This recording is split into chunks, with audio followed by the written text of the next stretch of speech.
राधे राधे। कहते हैं माँ बाप के बुरे कर्मों का फल उनकी औलाद को भुगतना पड़ता है। ये बात आखिर कहाँ तक सही है? मनुष्य को खुद के अच्छे या बुरे कर्मों का फल तो उन्हें भोगना ही होता है, लेकिन उनके माँ बाप के द्वारा किए गए कर्म का फल भी उन्हें भोगना पड़ता है। एक बार भगवान विष्णु और माता लक्ष्मी शेषनाग की सैया पर विश्राम कर रहे थे। तभी माँ लक्ष्मी भगवान विष्णु से कहती है, हे स्वामी, क्या माता पिता के अच्छे या बुरे कर्मों का फल उनकी संतान को भोगना पड़ता है? तब भगवान विष्णु कहते हैं, हे देवी, अवश्य ही भोगना पड़ता है। आज हम आपको प्राचीन समय की बहुत ही महत्वपूर्ण कथा सुनाते हैं, जिसे सुनने के बाद आपको पता चल जाएगा कि कैसे माता पिता के पुण्य कर्मों का फल और उनके बुरे कर्मों का फल उनकी संतान को मिलता है।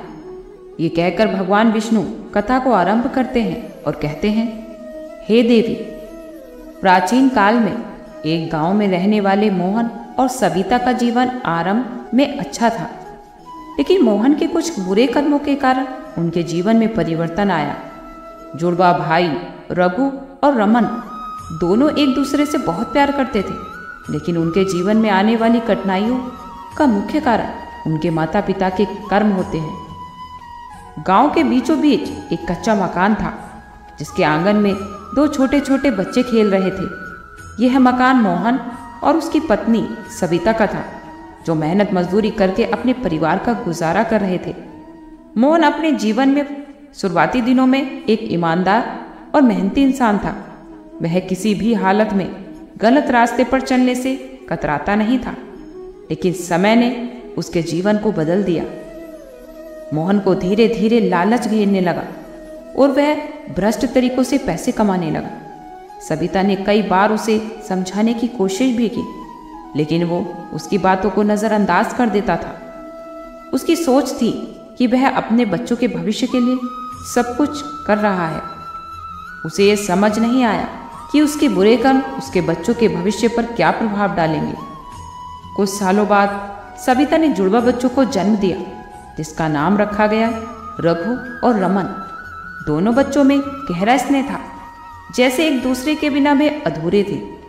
उनके बीच भले ही भिन्न भिन्न व्यक्तित्व थे, लेकिन दोनों एक दूसरे के पूरक भी थे। रघु शांत और गंभीर स्वभाव का था, जबकि रमन चंचल और खुले दिल का था। बचपन में दोनों भाई बहुत खुशहाल थे। उनका जीवन खेल और हंसी खुशी से बीत रहा था, लेकिन जैसे जैसे वो बड़े होने लगे, उनके जीवन में अजीब सी कठिनाइयां आने लगी। गांव के लोग कहते, मोहन के किए का फल उन्हें भोगना पड़ेगा। बच्चे मासूम थे, उन्हें समझ नहीं आता था कि लोग ऐसा क्यों कहते हैं। मोहन ने एक समय में गांव के कई लोगों के साथ धोखाधड़ी की थी, जिसके कारण उनका सामाजिक सम्मान घट गया था। इस कारण लोग उनके बच्चों के साथ भी बुरा बर्ताव करने लगे। जब रघु और रमन स्कूल जाते तो बच्चे उन्हें ताने मारते, तुम्हारे पिता ने हमसे चोरी की है। रघु यह सब कुछ सहन करता, लेकिन रमन बहुत गुस्सैल हो जाता था और अक्सर लड़ाई कर बैठता था। जैसे जैसे वे बड़े होते गए, उनके जीवन में आर्थिक परेशानियां भी बढ़ने लगी। मोहन का धंधा भी डूबने लगा और वह कर्ज में डूबता चला गया। रघु और रमन को अपने पढ़ाई के लिए बहुत संघर्ष करना पड़ता था। उनका सपना था कि वे बड़े होकर अपने माता पिता की गलतियों को सुधारेंगे, लेकिन समाज की कड़ी नजरें और उनके बुरे कर्मों की छाया उनका पीछा नहीं छोड़ रही थी। रघु और रमन दोनों जुड़वा भाई धीरे धीरे इस सच्चाई को समझने लगे कि उनके पिता मोहन के गलत कर्मों का परिणाम उनके जीवन पर भारी पड़ रहा है। लेकिन दोनों भाइयों में यह विश्वास था कि वे मिलकर इस समस्याओं का समाधान करेंगे, उसका सामना करेंगे। दोनों ने यह तय किया कि वे अपने परिवार की छवि को सुधारेंगे और अपने जीवन में सच्चाई और मेहनत के मार्ग पर चलेंगे। रघु, जो स्वभाव में शांत और धैर्यवान था, ने अपनी पढ़ाई में ध्यान केंद्रित किया। वह जानता था कि केवल शिक्षा के माध्यम से ही वे इस चक्र से बाहर निकल सकते हैं। दूसरी ओर रमन अधिक व्यवहारिक था। उसने अपने पिता के कर्जों को उतारने के लिए छोटे मोटे काम करना शुरू कर दिया। वह दिन भर मेहनत करता और रात को रघु के साथ बैठकर पढ़ाई करता। गांव के लोग जो मोहन के पिछले कर्मों से नाराज थे, रघु और रमन को भी संदेह की नजर से देखने लगे। वे अक्सर कहते, जैसा बाप वैसा बेटा ही तो होगा। ये सुनकर रमन का खून खोल जाता, लेकिन रघु उसे शांत करता और कहता, हमारे कर्म ही हमारी पहचान बनेंगे, हमें समय का मौका देना चाहिए। गांव में एक दिन मेला लगा, जहां सभी लोग गांव वाले इकट्ठे हुए थे। वहां किसी ने रमन पर चोरी का झूठा आरोप भी लगा दिया, जिसे सुनकर लोग उसे मारने के लिए दौड़ पड़े। रघु के बीच में आकर भाई को बचा लिया और लोगों को समझाने की कोशिश की, लेकिन गांव वाले मानने को तैयार ही नहीं थे। तभी गांव में एक बुजुर्ग जो रघु और रमन की ईमानदारी को जानते थे, सामने आए और बोले, इन बच्चों को उसके बाप के कर्मों का दोष मत दो। देखो कैसे ये मेहनत और ईमानदारी से अपनी जिंदगी बिता रहे हैं। मोहन और सविता अपने बच्चों की इस हालत को देखकर बहुत दुखी थे। मोहन को अपनी गलतियों का एहसास होने लगा था, लेकिन अब वह कुछ नहीं कर सकता था। एक दिन उसने रघु और रमन को अपने पास बुलाया और कहा, बेटा, मैं जानता हूं कि मेरे कर्मों ने तुम्हें बहुत परेशान किया है। मैं अपनी गलती का प्रायश्चित करना चाहता हूं, लेकिन अब मेरे पास कुछ नहीं बचा। रमन ने अपने पिता का हाथ थामा और कहा, पिताजी, हमें आपके कर्मों का दोष नहीं देना चाहिए। हम जानते हैं कि आपने गलती की, लेकिन अब हम उसे सुधारेंगे। आप बस हमें आशीर्वाद दीजिए। मोहन की आंखों से आंसू आ गए।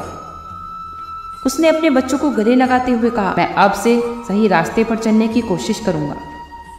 रघु और रमन ने अपनी पढ़ाई पूरी करने का निश्चय किया।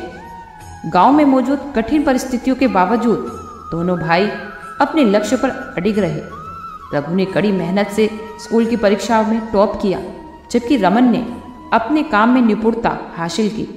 गांव के लोग जो पहले उन्हें ताने मारते थे, धीरे धीरे उनके समर्पण और मेहनत को समझने लगे थे। अब एक दिन गांव में बाढ़ आ गई। लोग अपनी जान बचाने के लिए इधर उधर भागने लगे। रघु और रमन ने मिलकर गांव वालों की मदद की और उन्हें सुरक्षित स्थान पर पहुंचाया। उनके इस साहसिक काम को देखकर गांव के लोग बहुत प्रभावित हुए। वे अब समझ गए थे कि रघु और रमन अपने पिता की तरह नहीं हैं, बल्कि वे ईमानदार और मददगार इंसान हैं। समय बीतता गया और रघु ने अपनी पढ़ाई पूरी करके एक बड़ा अधिकारी बनने का सपना देखा। दूसरी ओर रमन ने गांव में ही एक छोटा सा व्यवसाय शुरू किया, जहां उसने गांव वालों के लिए रोजगार के अवसर पैदा किए। दोनों भाइयों की मेहनत रंग लाई और वो अपने जीवन में सफल हो गए। गांव के लोग जो पहले उन्हें उनके पिता के बुरे कर्मों के लिए दोषी ठहराते थे, अब उनकी प्रशंसा करने लगे। मोहन और सविता ने गर्व से अपने बच्चों की ओर देखा और सोचा, हमारे बच्चों ने हमारे कर्मों का बोझ अपने कंधों पर उठाया और अपनी मेहनत से उसे दूर किया। इस कहानी से हमें यही सीख मिलती है कि किसी के भी कर्मों का असर उसकी संतानों पर जरूर पड़ता है, लेकिन अपने कर्मों से उस प्रभाव को बदला जा सकता है।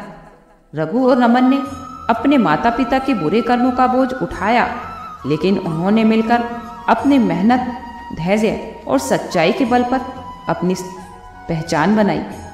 उन्होंने साबित कर दिया कि कर्मों की छाया कितनी भी गहरी क्यों ना हो, इंसान की इच्छा शक्ति से बदली जा सकती है।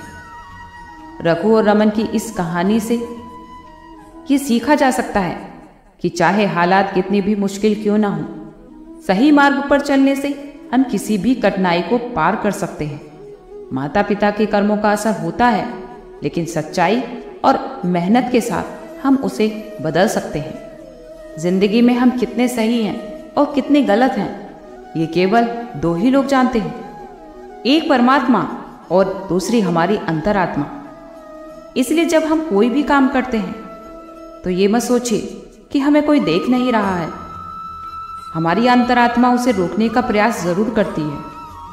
उस आत्मा की बात सुनना या ना सुनना वो मनुष्य पर निर्भर करता है। परमात्मा भी आपको सही रास्ता दिखाने की पूरी कोशिश करते हैं, लेकिन हम उसे नज़रअंदाज करके गलत काम में जल्दी प्रवेश कर जाते हैं। हमारा सच्चा धर्म यही है कि जिन बातों को इंसान अपने लिए अच्छा नहीं समझता तो उस काम को दूसरों के लिए भी कभी प्रयोग ना करे।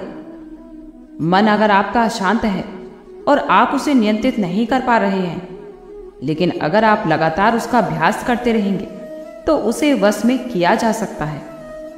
हमारी मन की शांति से बढ़कर इस संसार में और कुछ नहीं है। इसलिए अच्छे कर्म करो ताकि हमारा मन शांत रहे, क्योंकि अगर हम बुरे कर्म करेंगे तो कहीं ना कहीं हमारा मन भी अशांत रहेगा, क्योंकि ये हमें भी पता होता है कि हम सही कर रहे हैं या फिर गलत।